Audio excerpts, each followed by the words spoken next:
ঝরেছিল রক্ত, রক্তের বন্যায়।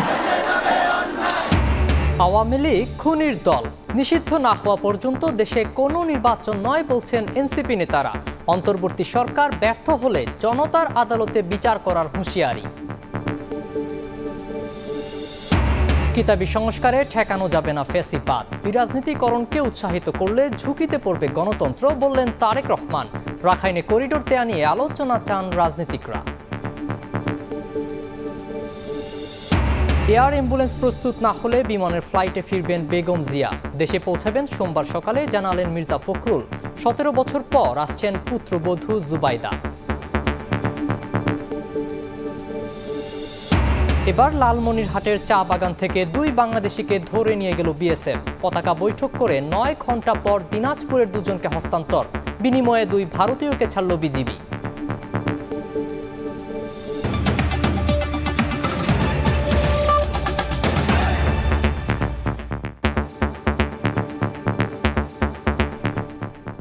প্রবাসের সময়ের সঙ্গে আছি আমি সাখাওয়াত হোসেন শাহ। আওয়ামী লীগ খুনির দল, নিষিদ্ধ না হওয়া পর্যন্ত দেশে কোনো নির্বাচন নয়। শুক্রবার বিকেলে জাতীয় মসজিদ বায়তুল মোকাররমের দক্ষিণ গেটে সমাবেশে একথা বলেন এনসিপি নেতারা। দলটির আহ্বায়ক নাহিদ ইসলাম বলেন, অন্তর্বর্তী সরকার ব্যর্থ হলে জনতার আদালতে করা হবে আওয়ামী লীগের বিচার।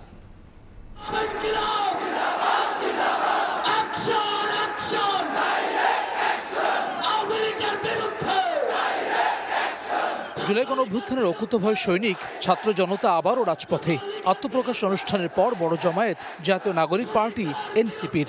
আওয়ামী লীগ নিষিদ্ধ এবং গণহত্যার বিচার দাবিতে দৃপ্ত স্লোগানে প্রকম্পিত রাজধানী জিপি মোড় বায়তুল মুকাররমার গুলিস্তান এলাকা। বাদ জুমা এভাবেই জনতার ঢল নামে বায়তুল মুকাররমের দক্ষিণ গেটে।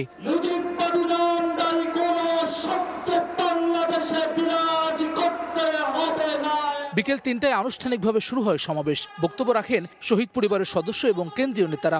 বলেন, আওয়ামী লীগের বিচার না করা এদেশের মানুষের সঙ্গে তামাশার শামিল। বিচার এবং সংস্কারে সরকার গাফিলতি করছে বলে অভিযোগ করেন তারা। এনসিপির 2 মুখ্য সংগঠক হাসনাত আব্দুল্লাহ এবং সার্জিস আলম বলেন, গণহত্যাকারী দল হিসেবে আওয়ামী লীগকে নিষিদ্ধ করতেই হবে। আমরা কোনো দাবি করছি না, আমরা আমাদের সিদ্ধান্ত জানিয়ে দিচ্ছি, আওয়ামী লীগকে নিষিদ্ধ করতে হবে। কোনো অথবা নেই, আওয়ামী লীগকে অনতিবিলম্বে নিষিদ্ধ করতে হবে। আমরা এই বাংলাদেশে খুনি সন্ত্রাসী আওয়ামী লীগের নিষিদ্ধ চাই কিনা? আমরা খুনি হাসিনার ফাঁসি চাই কিনা? আওয়ামী লীগ প্রশ্ন অমীমাংসিত রেখে দেশে কোনো নির্বাচন হবে না বলে মন্তব্য করেন এনসিবি সদস্য সচিব আখতার হোসেন। আওয়ামী লীগের প্রশ্ন অমীমাংসিত রেখে বাংলাদেশে সামনে কোনো নির্বাচন হবে না, হবে না, হবে না। দলের আহ্বায়ক নাহিদ ইসলাম পাড়ায় পাড়ায় ফ্যাসিবাদ বিরোধী মঞ্চ করার আহ্বান জানান। বলেন, সরকার ব্যর্থ হলে জনতার আদালতে আওয়ামী লীগের বিচার হবে। আওয়ামী লীগ নিষিদ্ধের জন্য আপনারা ফ্যাসিবাদ বিরোধী মঞ্চ তৈরি করুন। পাড়ায় পাড়ায় মহল্লায় মহল্লায় আমরা জনতার আদালত তৈরি করব। যদি এই সরকার বিচার নিশ্চিত করতে ব্যর্থ হয় তবে আমরা বসে থাকবো না। জনতার আদালতে আওয়ামী লীগ এবং ফ্যাসিজমের বিচার নিশ্চিত করা হবে। আওয়ামী লীগের বিচার এবং নিষিদ্ধ না হওয়া পর্যন্ত রাজপথে থাকার শপথ নেন ছাত্র জনতা। জুলাই গণ অভ্যুত্থানের নেতৃত্ব দেওয়া এই ছাত্র জনতার দাবি, আওয়ামী লীগের বিচার এবং রাজনৈতিক কার্যক্রম নিষিদ্ধের প্রক্রিয়াকে রাখতে হবে সর্বাগ্রে। হাসান ওয়ালি, সময় সংবাদ, ঢাকা।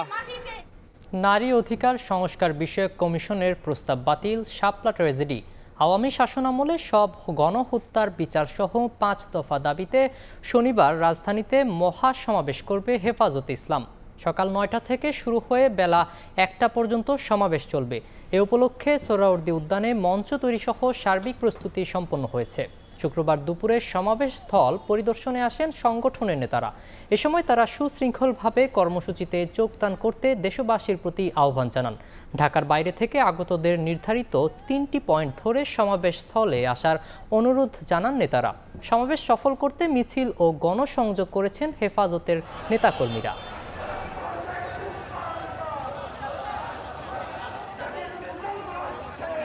বিতর্কিত নারী সংস্কার কমিশনের যে প্রস্তাবনা, সেই প্রস্তাবনাকে গোটা জাতি প্রত্যাখ্যান করেছে এবং এই নারী সংস্কার কমিশনের বাতিলের দাবিতে গোটা বাংলাদেশ আজকে সোচ্চার। কাজেই আগামীকালকে আমরা আমাদের কেন্দ্রীয় নেতৃবৃন্দ হেফাজতের এই মহাসমাবেশ থেকে পরবর্তী বক্তব্য জাতির সামনে ইনশাআল্লাহ আমরা তুলে ধরব। কিতাবী সংস্কার দিয়ে ফ্যাসিবাদ ঠেকানো যায় না।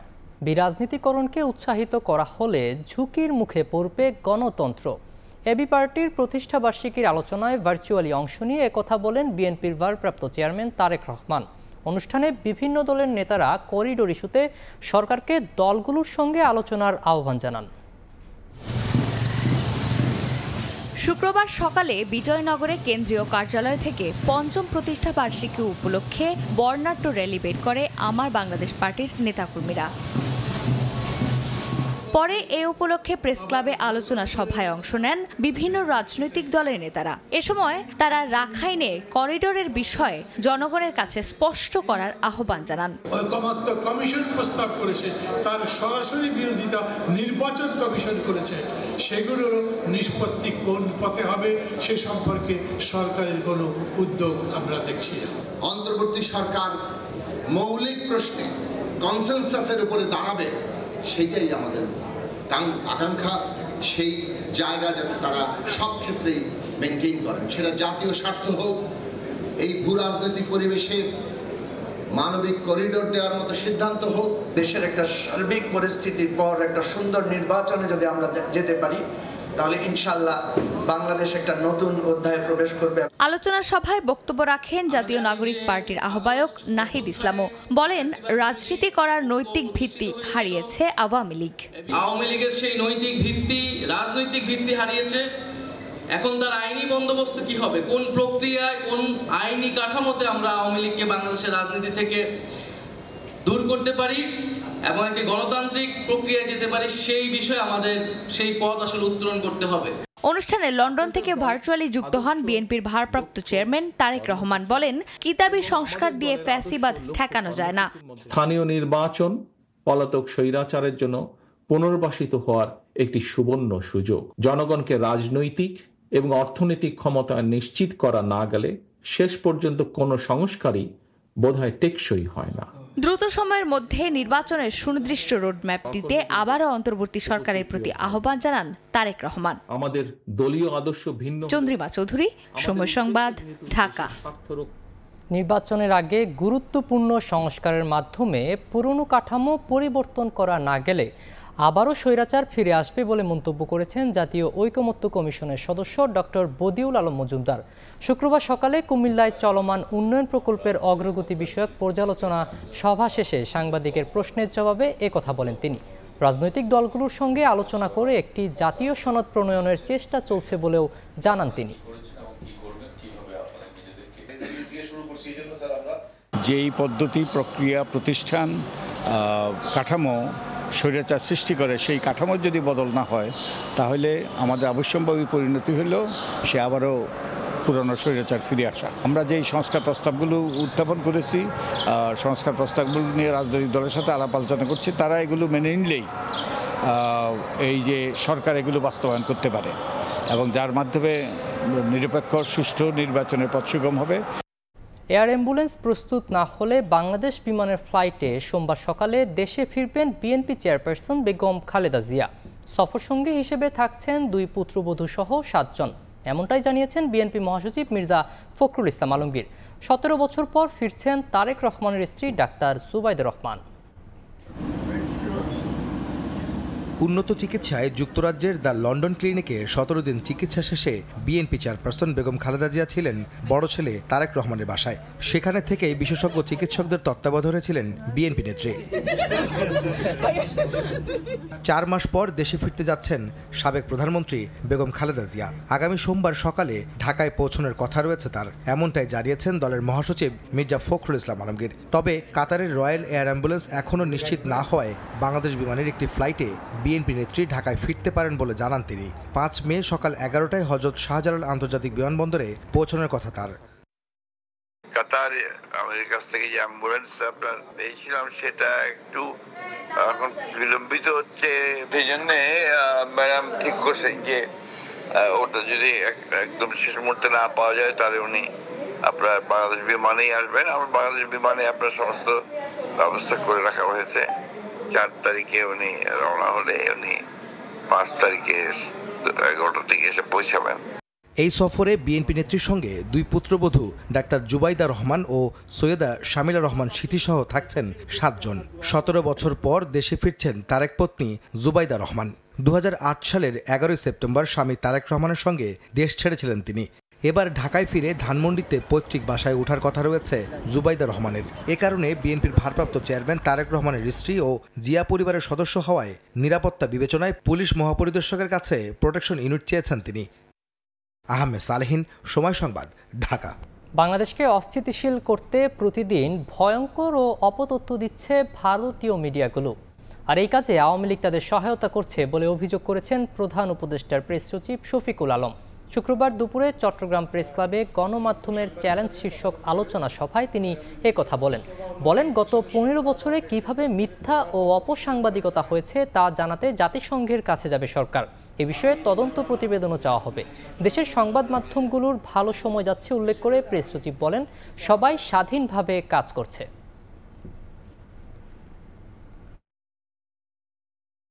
আমাদের যে নিউজ কনজিউম আমরা করতেছি এই ধরনটা চেঞ্জ হয়ে গেছে, ফলে প্রতিনিয়ত অপতথ্য আসছে। ইন্ডিয়ার একটা মিডিয়া এটা দিয়েছে, অতএব নাম করা মিডিয়া এটা দিয়েছে, কিন্তু এটা যে একটা ভয়ঙ্কর রকমের অপতথ্য এবং বাংলাদেশকে যে তারা একটা ডিস্ট্যাবিলাইজেশন করতে চায়, এটা যে মূল উদ্দেশ্য এটা তো আপনি বুঝছেন না, কিন্তু তার মূল উদ্দেশ্য হচ্ছে যে আমাদের নামে বারবার অপতথ্য ছড়ানো। 3টা ইলেকশন যে হয়েছে, এই যে বা আইসিটি ট্রায়ালের মাধ্যমে যে এই যে 6 জনের ফাঁসি দেওয়া হয়েছে, এই সময় আমাদের জার্নালিজমটা কেমন ছিল, কারা কিরকম জার্নালিজম করেছেন, সেটার জন্য আমরা ইউএনের কাছে আমরা চাবো যে তারা যেন একটা ইন্ডিপেন্ডেন্ট প্যানেল করে দেয়, দিয়ে আমাদেরকে হেল্প করে, তারা যেন একটা অ্যাসেসমেন্ট রিপোর্ট দেয়। পতাকা বৈঠকের মাধ্যমে 9 ঘন্টা পর দিনাজপুরে 2 বাংলাদেশিকে ফেরত দিয়েছে বিএসএফ। বিনিময়ে 2 ভারতীয়কে ছেড়ে দিয়েছে বিজিবি। এর মধ্যেই লালমনিরহাটের চা বাগান থেকে 2 জনকে ধরে নিয়ে গেছে ভারতীয় সীমান্তরক্ষী বাহিনী। দিনাজপুরের বিরল সীমান্তে নিজের জমিতে ধান কাটা ও মাড়াইয়ের কাজ করছিলেন কৃষকরা। এ সময় হঠাৎ বিএসএফ এসে ধরে নিয়ে যায় 2 কৃষককে। স্থানীয়রা জানান, শুক্রবার সকাল থেকে বাংলাদেশি নাগরিক মাসুদ রানা, এনামুল হক সহ কয়েকজন দিনাজপুরের বিরলে বাংলাদেশের সীমান্তের অভ্যন্তরে জমিতে ধান কাটছিলেন। এ সময় বিএসএফ সদস্যরা এসে 2 কৃষককে ধরে নিয়ে যায়। এরপর কারুলিয়া গ্রামের কয়েকজন বাসিন্দা ভারতীয় 2 কৃষককে ধরে নিয়ে সেখানকার সরকারি প্রাথমিক বিদ্যালয় মাঠে আটকে রাখেন। পরে স্থানীয় ইউপি সদস্যের মাধ্যমে তুলে দেওয়া হয় বিজিবির হাতে। ভারতের পাশে আমাদের জমি, ধান পাকছে, ধান মাড়াই করছে। আমাদের কয়েকজন শ্রমিক ওখানে ধান কাটে ধান মাড়াই করছিল। হুট করে আসে বিএসএফ 2 জনকে আটক করে নিয়ে চলে গেছে। এরাও মনে করেন যে 2 জন ইন্ডিয়ার, ধরে নিয়ে আসার পরে এদেরকে নিয়ে আসা রেখেছে। দ্রুত দাবি করছি লোকদের যাতে ছেড়ে দেয়, তারা কৃষক লোক, তারা কোনো ক্রাইমের সাথে জড়িত না। সন্ধ্যায় পতাকা বৈঠকের মাধ্যমে 2 দেশের 4 নাগরিককে নিজ নিজ দেশে ফেরত পাঠানো হয়। এই ঘটনার রেশ কাটতে না কাটতেই লালমনিরহাটের পাটগ্রাম সীমান্তে একটি চা বাগানের ছবি তোলার সময় 2 বাংলাদেশিকে ধরে নিয়ে গেছে বিএসএফ। 2 জনের মধ্যে রিমনের বাড়ি পাটগ্রাম এবং সাজেদুলের বাড়ি বগুড়ায়। সর্দার মোহাম্মদ আরিফ, সময় সংবাদ। সাময়িক বন্ধ নভো এয়ারের ফ্লাইট চলাচল। যাত্রীদের টিকিটের টাকাও ফেরত দেওয়া হবে বলে জানিয়েছে সংস্থাটি। নভো এয়ার সূত্র জানিয়েছে, শুক্রবার থেকেই ফ্লাইট চলাচল বন্ধ রাখা হয়েছে। সংস্থাটির বহরে থাকা 5টি এটিআর বিমান বিক্রির প্রক্রিয়া শুরু হয়েছে। এই প্রক্রিয়া এই মাসে শেষ হওয়ার কথা রয়েছে। ইন্সপেকশন রিপোর্ট আসার পর ফ্লাইট চালুর বিষয়ে সিদ্ধান্ত নেওয়া হবে। এ সময়ের মধ্যে যাত্রীদের টিকিটের টাকা ফেরত দেওয়া হবে বলে জানা গেছে। নভো এয়ার ঢাকা থেকে চট্টগ্রাম, কক্সবাজার, সিলেট, যশোর, সৈয়দপুর ও রাজশাহীতে প্রতিদিন অভ্যন্তরীণ ফ্লাইট পরিচালনা করে। যাত্রী সংকটে গত বছর সেপ্টেম্বর থেকে আন্তর্জাতিক রুটে কলকাতার ফ্লাইট স্থগিত করা হয়। হজযাত্রীর চাহিদা থাকলেও ভিসা জটিলতা সহ বেশ কিছু কারণে ফাঁকা যাচ্ছে এয়ারলাইন্সের আসন। এতে পরবর্তী সময়ে আসন নিয়ে জটিলতার শঙ্কা রয়েছে। যদিও হাব বলছে অতিরিক্ত স্লট থাকায় যাত্রী পরিবহনে সমস্যা হবে না। আর হজ অফিস বলছে ভিসা না পাওয়াদের পরবর্তী টিকিট ইস্যুর ক্ষেত্রে প্রযোজ্য হবে না বাড়তি ফি। হজযাত্রার চতুর্থ দিনে ফ্লাইট সংখ্যা 10টি, এর মধ্যে 7টি ফ্লাইটেই সর্বোচ্চ 3% পর্যন্ত টিকিট অবিক্রিত। এখানেই শেষ নয় জটিলতা। হজ পোর্টালের তথ্য বলছে 4 মে থেকে 10 মে পর্যন্ত কোনো ফ্লাইটের 64% পর্যন্ত টিকিট বিক্রি হয়নি। হাব বলছে সময় মতো টাকা পরিশোধ না করা এবং এয়ারলাইন্সগুলোর তথ্য হালনাগাদ না করায় এমন দশা। বিমান এবং সাউদিয়া থেকে এই পর্যন্ত কোনো ফ্লাইট খালি আছে, কোনো এজেন্সি টিকিট ইস্যু করেনি, এরকম কোনো তথ্য আমাদেরকে জানানো হয় নাই। একটা সিটের জন্য আমি অনুরোধ করছি, বলতে আমার কোটা নেই। আমরা সিট আছে কিন্তু আমাদের কোটা নেই। তো তাহলে তাদের ফ্লাইট কেন খালি যাবে? তাহলে যদি তাদের ফ্লাইট খালি যায় তো তাদেরকে আমরা জবাবদিহি করতে হবে। এদিকে ভিসা প্রাপ্তির সংখ্যা বাড়লেও এখনো অন্তত 14,000 জন ভিসার অপেক্ষায় আছেন। হজ অফিস বলছে ভিসা না পাওয়াদের পরবর্তী টিকিট ইস্যুর ক্ষেত্রে প্রযোজ্য হবে না বাড়তি ফি। ভিসা সংক্রান্ত কারণে কারো নির্ধারিত সময়ে ফ্লাইটে যেতে না পারেন, তাহলে তার যে পুনরায় যে টিকিট রিইস্যু করা হবে সেখানে যেন তার কাছ থেকে অতিরিক্ত কোনো চার্জ গ্রহণ না করা হয়। বিমান বাংলাদেশ সহ 3টি এয়ারলাইন্সে 232টি ফ্লাইটে এবছর হজ যাত্রী পরিবহন করছে। এরই মধ্যে সৌদি আরব পৌঁছেছেন 15,000-এরও বেশি যাত্রী। তোহা খান তামিম, সময় সংবাদ, ঢাকা। এদিকে সৌদি আরবে পবিত্র হজ সামনে রেখে নেওয়া হয়েছে নজিরবিহীন নিরাপত্তা ব্যবস্থা। অনুমতি ছাড়া কেউ মক্কা নগরীতে প্রবেশ করলে গুনতে হবে বিশাল অঙ্কের জরিমানা। সৌদি আরব থেকে আরিফুর রহমানের রিপোর্ট। 2025 সালের হজ মৌসুমে পবিত্র মক্কা নগরীতে অননুমোদিত প্রবেশ ও হজ পালনের চেষ্টার বিরুদ্ধে অন্যান্যবারের চেয়ে সবচেয়ে বেশি কঠোর অবস্থানে সৌদি আরব। 1 জিলকদ অর্থাৎ 29 এপ্রিল থেকে 14 জিলহজ অর্থাৎ 10 জুন পর্যন্ত কার্যকর থাকবে নতুন বিধিনিষেধ। অনুমতিপত্র ছাড়া কেউ হজ পালনের চেষ্টা করলে সর্বোচ্চ 20,000 সৌদি রিয়াল জরিমানা গুনতে হবে। শুধু তাই নয়, যারা এই ধরনের কাজকে সহায়তা করবেন, যেমন ভিজিট ভিসা দিয়ে কাউকে পাঠানো, আশ্রয় বা পরিবহন সেবা দেবে, তাদেরকেও করা হবে 1 লাখ সৌদি রিয়াল জরিমানা। সৌদি নিরাপত্তা বিভাগ জানিয়েছে একাধিক ব্যক্তিকে সহায়তাকারীর জন্য জরিমানার পরিমাণ অনুপাতে বাড়ানো হবে। এমনকি ব্যবহার করা যানবাহন যদি অভিযুক্ত ব্যক্তির মালিকানাধীন হয় তাহলে সেটি জব্দ করা হবে। আরও কঠিন পদক্ষেপ নেওয়া হয়েছে বিদেশি বাসিন্দাদের ক্ষেত্রে। অনুমতিপত্র ছাড়া হজ করতে গিয়ে ধরা পড়লে নিজ দেশে ফেরত পাঠানোর পাশাপাশি 10 বছরের জন্য সৌদি আরব প্রবেশে দেওয়া হবে নিষেধাজ্ঞা। চলতি বছর হজের জন্য সৌদি নাগরিক এবং বৈধ মুসলিম প্রবাসীদের নিবন্ধন প্রক্রিয়া শুরু হয় ফেব্রুয়ারিতে। অনুমোদন ছাড়া কেউ হজ পালনের চেষ্টা করলে সেটিকে সরাসরি আইন লঙ্ঘন হিসেবে বিবেচনার কথা জানিয়েছে সৌদি সরকার। আরিফুর রহমান, সময় সংবাদ, সৌদি আরব।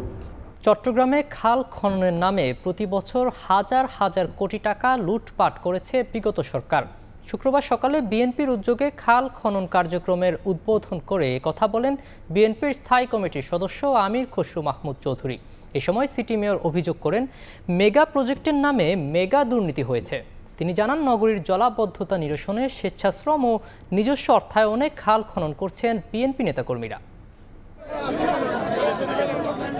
চট্টগ্রাম নগরীর উত্তর কাট্টলীর নাজিরখালের এই ময়লা আবর্জনায় প্রতি বছরে দুর্ভোগে পড়েন বন্দরনগরীর বাসিন্দারা। বর্ষা মৌসুমে তা পৌঁছায় চরমে। বিগত সরকারের আমলে হাজার কোটি টাকা খরচেও মিলছে না সুফল। স্থানীয়দের এই দুর্ভোগ লাঘবে এবার এগিয়ে আসলো বিএনপি। নগরীর 10 নম্বর উত্তর কাট্টলী ওয়ার্ড বিএনপির নেতাকর্মীরা নিজেদের অর্থায়নে শুরু করল নাজিরখাল ও কালিরছড়া খাল খনন কার্যক্রম। শুক্রবার সকালে খাল খনন কার্যক্রমের উদ্বোধন করেন বিএনপি স্থায়ী কমিটির সদস্য আমির খসরু মাহমুদ চৌধুরী এবং city mayor doctor Shahadat Hossain. এই সময় আমির খসরু বলেন, খাল খননের নামে প্রতি বছর হাজার হাজার কোটি টাকা লুটপাট করেছে বিগত সরকার। 13,000 কোটি টাকা বিনিয়োগ হয়েছে, তো আপনারাই বলেন আপনারা কি এর কোনো প্রতিফলন যে খালগুলোতে দেখছেন না পানি নিষ্কাশনে দেখছেন? চট্টগ্রাম তো একটু বৃষ্টি হলে এখনো ডুবে যাচ্ছে।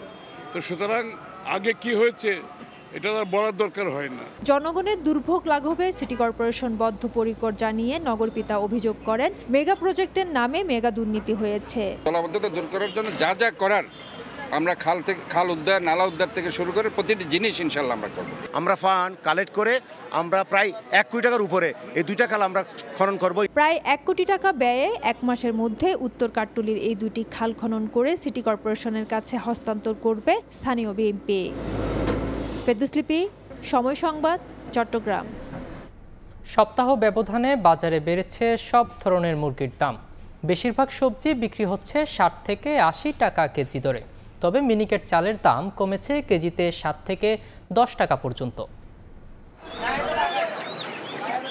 রমজানের পর থেকে মুরগির বাজারে স্বস্তি থাকলেও আবারও তা ঊর্ধ্বমুখী। সপ্তাহ ব্যবধানে ব্রয়লার ও সোনালিতে দাম কেজিতে বেড়েছে 10 থেকে 20 টাকা পর্যন্ত, আর 50 টাকা পর্যন্ত বেড়েছে দেশি মুরগির দাম। সরকার দানামো এটে দেন সিন্ডিকেট দেন না হয়, সিন্ডিকেট হলে মুরগির রেট উল্টাপাল্টা হয়ে যাচ্ছে। পুরো মার্কেটে ইমব্যালেন্স হয়ে রয়েছে, কোনো একটা দাম হয়তো বাড়তেছে, কোনো একটা দাম কমতেছে। শীতের মৌসুম শেষ হওয়ায় উত্তাপ ছড়াচ্ছে সবজির বাজারও। বেশিরভাগ সবজি কিনতে ক্রেতাদের গুনতে হচ্ছে 60 থেকে 80 টাকা, আবার 100 টাকার বেশিতে বিক্রি হচ্ছে শসা, কাঁকরোল, সজনের মতো সবজি। সবজির দাম তো অবশ্যই বেশি, মানে কিসের জন্য বাড়লো দামটা সেটা তো বুঝতেছি না। এরকম ঊর্ধ্বগতির থাকে তাহলে কিন্তু আমার মনে হয় যে মাসখানেকের মধ্যে হয়তো বা আমাদের কিন্তু বেগ পেতে হবে। করলা, ঝিঙ্গা, চিচিঙ্গা, ভটভটি, উস্তা, পটল এগুলো গরমকালীন সবজি, এগুলো বাজারে নতুন আসছে, এই কারণে দামটা একটু বেশি। 3 সপ্তাহ ধরে বাড়তে থাকা পেঁয়াজের বাজারে দাম আরও চড়ে যাওয়ার শঙ্কা দেখছেন বিক্রেতারা। বর্তমানে প্রতি কেজি দেশি পেঁয়াজ বিক্রি হচ্ছে 60 থেকে 65 টাকায়, আর আমদানি করা পেঁয়াজের কেজি পড়ছে 50 টাকার উপরে। পেঁয়াজের দাম বাড়তি, মানে প্রতিদিন দেখতেছি 1 টাকা 2 টাকা করে বাড়তেছে। তবে স্বস্তি ফিরেছে চালের বাজারে। সপ্তাহ ব্যবধানে মিনিকেটের দাম কেজিতে 7 থেকে 10 টাকা কমতির খবর জানিয়েছেন কারওয়ান বাজারের বিক্রেতারা। মোটা চালের দামও কমেছে কেজিতে 3 টাকা। যে চাল 88 টাকা ছিল ওটা এখন 79 টাকা চলতেছে। যেমন 28 যেটা 60 টাকা ছিল ওটা এখন আপনার 55 টাকা, 5 টাকা কেজিতে কমে গেছে। এখন একটু কমতেছে, তো আরো কমলেও ভালো হবে। বড় মৌসুমে নতুন চাল বাজারে আসায় বেড়েছে সরবরাহ, সামনে আরো দাম কমার আশা বিক্রেতাদের। MS আরিফিন, সময় সংবাদ, ঢাকা। স্বাস্থ্যসেবায় যুক্ত হতে গেলে সবার আগে ফার্মাসিস্টদের মানসিকতা বদলাতে হবে বলে মনে করেন প্রধান উপদেষ্টার বিশেষ সহকারী অধ্যাপক ডাক্তার মোহাম্মদ সাইদুর রহমান। শুক্রবার সকালে রাজধানীর গুলশানে একটি হোটেলে বাংলাদেশ ফার্মাসিস্ট কাউন্সিল আয়োজিত এক অনুষ্ঠানে তিনি জানান, নিরাপদ স্বাস্থ্যসেবা নিশ্চিতের লক্ষ্যেই 700 ওষুধের দোকান খোলার উদ্যোগ নিয়েছে সরকার। সরকারের এই উদ্যোগ বাস্তবায়নে ফার্মাসিস্টদের সহযোগিতা চান তিনি।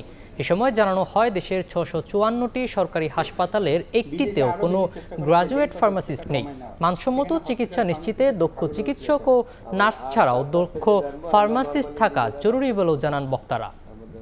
আসলে এই প্র্যাকটিসটা করে সেটা খুবই রিস্কি, বাট আমরা বিভিন্ন হাসপাতাল, একেবারে সর্বনিম্ন হাসপাতাল থেকে আমাদের 600 পর্যন্ত অনুমোদন হয়েছে। 10 বেড থেকে 600 পর্যন্ত সব জায়গায় ফার্মাসিস্টের পোস্ট রাখা হয়েছে।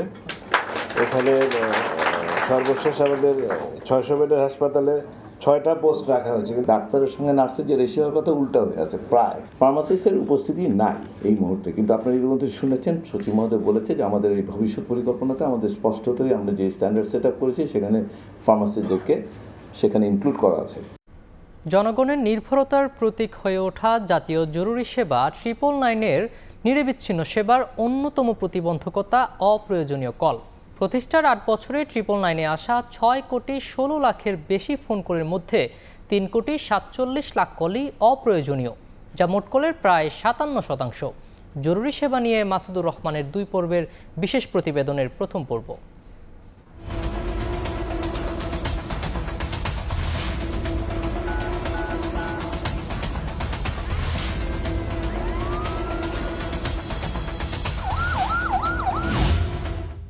রাজধানীর মোহাম্মদপুরের সলিমুল্লাহ রোডের বাসিন্দা মুক্তিযোদ্ধা জাফরুল ইসলাম। জাতীয় জরুরি সেবা 999 তার আস্থার জায়গা। গত 2 বছরে 5 থেকে 6 বার সেবা নিয়েছেন তিনি। এলাকায় দুপক্ষের সংঘর্ষ থামাতে, আগুন নেভাতে, চুরির ঘটনা জানাতে, এমনকি অ্যাম্বুলেন্স সেবাও নিয়েছেন তিনি।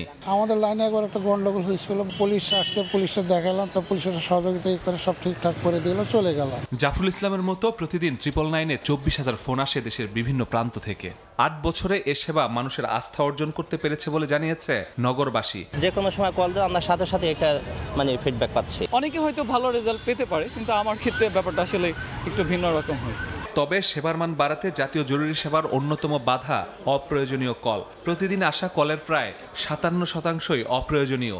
8 বছরে এর সংখ্যা দাঁড়িয়েছে প্রায় 3.5 কোটি। সিটিজেন তো মিথ্যা সংবাদ দিয়ে দেয়, আমরা তো আর ওটা করতে পারি না, তখন আমাদের গাড়ি অলরেডি স্পটে যায়, যাওয়ার পরে ওনার সাথে যোগাযোগ করতে পারে না। প্রয়োজনীয় কল আসলে দেখা যাচ্ছে ওইভাবে মাইন্ড সেট আপের ক্ষেত্রে আমাদের অনেকটা প্রেশারাইজ হয়ে পড়ে। ট্রিপল লাইনে যুক্ত হওয়া নতুন সেবা ইংরেজি ভাষায় কল, সেটিতেও আসছে অপ্রয়োজনীয় ফোন। ভুল করে কলটা দিয়ে ফেলতেছে বা ট্রু প্রেস করতেছে, যার কারণে আমাদের এখানে কলগুলো ইংলিশে ডেস্কে চলে আসতেছে। এই জন্য হচ্ছে আমাদের সেবা ব্যাহত হচ্ছে। বিরক্তিকর কলারদের ব্লক করে সমস্যা সমাধানের চেষ্টা করা হচ্ছে বলে জানিয়েছেন জরুরি সেবার প্রধান কর্মকর্তা। পাশাপাশি 999-এ ফোনের পর পুলিশি সেবা না পাওয়ার বিষয়গুলো তদন্ত করে নেওয়া হচ্ছে ব্যবস্থা।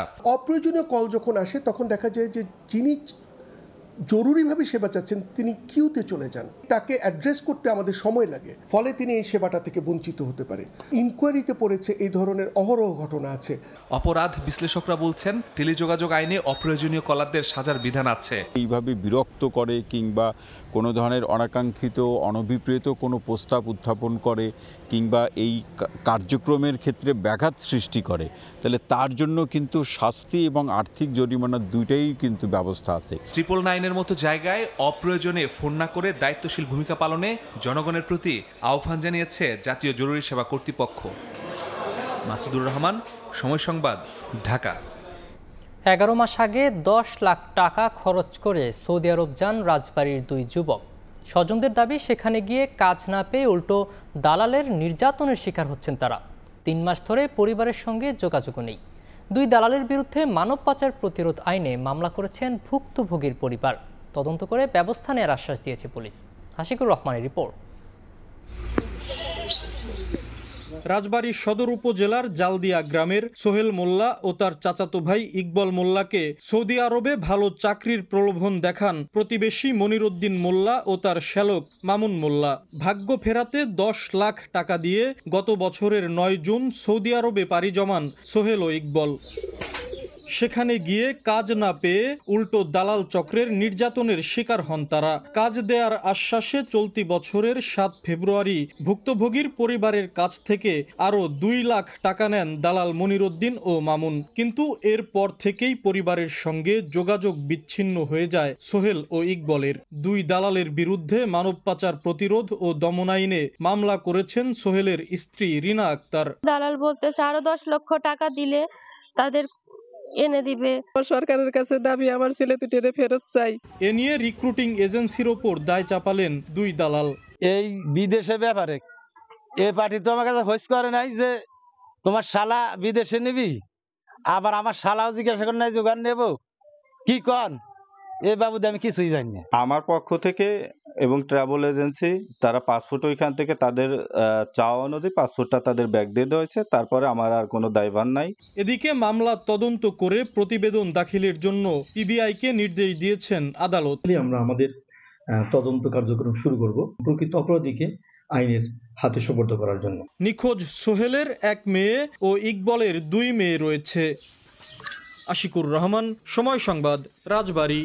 রাজা চার্লসকে আনুষ্ঠানিক পরিচয়পত্র পেশ করেছেন যুক্তরাজ্যে নিযুক্ত বাংলাদেশের হাই কমিশনার আবিদা ইসলাম।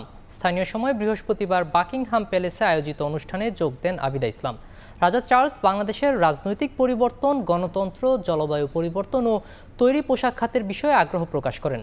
হাইকমিশনার বাংলাদেশের অগ্রগতি, গণতান্ত্রিক সংস্কার এবং জলবায়ু ঝুঁকির চিত্র তুলে ধরেন। তিনি জানান, যুক্তরাজ্যের সঙ্গে বাংলাদেশের বার্ষিক বাণিজ্য $6 বিলিয়ন বেশি। রোহিঙ্গা সংকটে যুক্তরাজ্যের সহায়তার জন্য কৃতজ্ঞতা জানান তিনি। আলোচনা শেষে হাইকমিশনার ব্রিটিশ রাজাকে বাংলাদেশের ঐতিহ্যবাহী হস্তনির্মিত উপহার প্রদান করেন।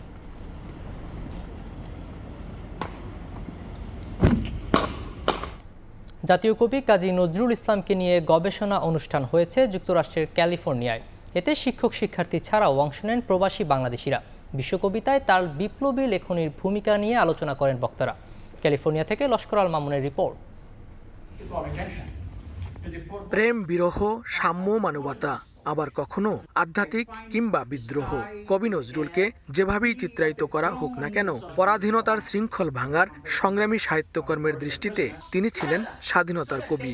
যুক্তরাষ্ট্রের ক্যালিফোর্নিয়ায় বাংলাদেশের জাতীয় কবিকে নিয়ে হয়ে গেল গবেষণা অনুষ্ঠান। বুধবার স্থানীয় সময় দুপুরে ক্যালিফোর্নিয়া স্টেট ইউনিভার্সিটি নর্থরিজ CSUN বা সিসানে আয়োজিত এই অনুষ্ঠানে অংশ নেন বিদেশি অধ্যাপক ও শিক্ষার্থীরা, ছিলেন প্রবাসী বাংলাদেশিরাও। গবেষণা বক্তব্যে তুলে ধরা হয় বিশ্ব কবিতায় কাজী নজরুলের বিপ্লবী লেখনীর ভূমিকা। ল্যাটিন আমেরিকান কবি রোকে ডাল্টন, পুর্তরিকার কবি হুলিয়া দা বুর্গোস এবং অন্যান্য এই কবিদের সাথে নজরুলের তুলনা করে আমি দেখাবার চেষ্টা করেছি যে নজরুল অনেক কথা বলেছেন, অনেক অন্তর্দৃষ্টি সামনে এনেছেন, যেগুলোকে এরা এইসব বিপ্লবী কবিরা পরে যেন প্রতিধ্বনি করছেন। এই অনুষ্ঠান আয়োজন করেছি শিক্ষার্থীদের কাজী নজরুল ইসলামের কবিতা এবং বিশ্বজুড়ে বিপ্লবী আন্দোলনের ওপর এর প্রভাব সম্পর্কে শেখানোর জন্য। আন্তর্জাতিক পর্যায়ে কবি নজরুলকে নিয়ে পরিকল্পনার কথা জানান আয়োজকরা। এটা একটা সফল একটা লেকচারশিপ প্রোগ্রাম হলো এবং আমাদের আশা আগামী বছর থেকে একটা ফ্যাকাল্টি কাজী নজরুল ইসলাম নামে আমরা করতে পারবো। California State University Northridge College of হিউম্যানিটিজের Kazi Nazrul Islam endowment fund and department of রিলিজিয়াসের উদ্যোগে Middle Eastern and Islamic Studies program MEIS এবং তরঙ্গ অফ ক্যালিফোর্নিয়ার যৌথ আয়োজনে অনুষ্ঠিত হয় তাদের 10ম অনুষ্ঠান। লস্কর আল মামুন, সময় সংবাদ, ক্যালিফোর্নিয়া, যুক্তরাষ্ট্র। এই ছিল প্রবাসের সময়। সঙ্গেই থাকুন সময়ের।